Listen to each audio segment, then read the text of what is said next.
Ladies and gentlemen, and welcome back to another episode of Life Made Easy. And today, guys, I'm going to be talking about the new leak that just came out about the PS5 controller. I'm going to be giving you my honest thoughts and just go through some of the details that they've posted on their website. But before we do that, just want to give a huge shout out to all the people who went and subscribed to Life Made Easy podcast, my podcast YouTube channel that I created. I said I was going to give shout outs to all the people who subscribed, so here you guys go. Now there are some recent subscribers that haven't popped up yet, but I will be giving shout outs to them as soon as they show up here. So guys, go subscribe to get your free shout out now. Let's hop into the video.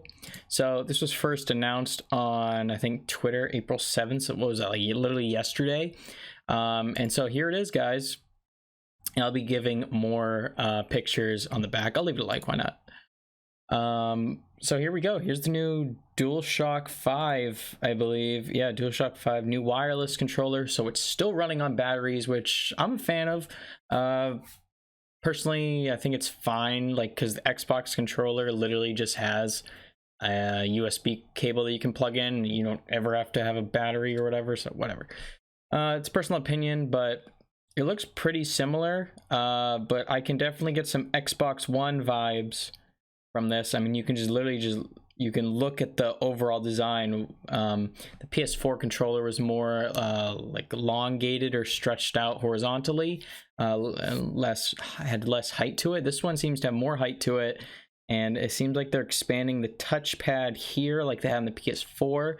Now I did read, which is kind of interesting actually, that they're getting rid of the share button, even though not really. But they're like, don't worry, it's not going away. In fact, we're built upon the success of our industry of the share button, which I will point out that I did use my friend's PS4, and I used the share button. It was actually really useful. It takes a bit longer on Xbox to actually capture screenshots and clips. I mean, it's not that much longer, but having a dedicated share button is nice. So they added this new create button feature with create.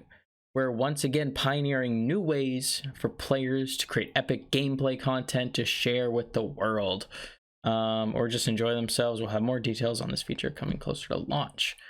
So that's pretty cool. I mean, dedicated share button's fine. They also redesigned the triggers, more ergonomic design, I believe. Where does it say it? Right. Okay, so here it is right here, how they adjusted the angle of the triggers, and they somehow made the controller feel smaller than it actually is, even though I believe this is a bigger version from the DualShock 4. So we changed the angle of the hand triggers and also made subtle updates to the grip, which is fine. No issues there. And they're also making room for good battery life, since this does run on batteries, and to lessen the weight of the controller as much as possible, as new features were added. So, I mean, I can sit here and just list off the specs all day, but it's about how it looks, if you know what I'm saying. Personally, it doesn't look that good. Also, I think I can't really tell, but I think that's USB Type-C, if I'm being honest with you. So same sort of, I mean, I can see some grip on the analog sticks themselves, but I have to say that the overall look is not that great. I think it's the colors. I think if they were just make this all black, it would have looked nicer. I think they went for this weird Sony panda mix of colors with a little hint of blue accents here, and stuff like that. But I can't tell if there's a headphone jack here. Oh, I think there is. Maybe that's a microphone jack. It's hard to tell. But it looks a little clunky, and they're copying Xbox clearly. What is this button right here?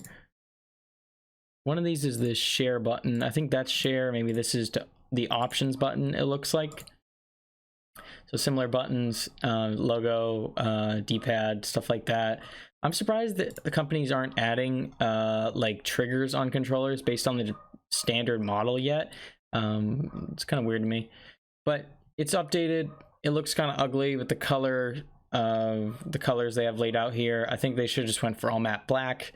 like the Xbox One or Xbox Series X controller did. But guys, that's gonna be it for this video. If you enjoyed it, make sure to like, subscribe, hit that notification bell, go check out Life Made Easy podcast if you guys want a free shout out, and I'll see you guys in the next upcoming video of Life Made Easy.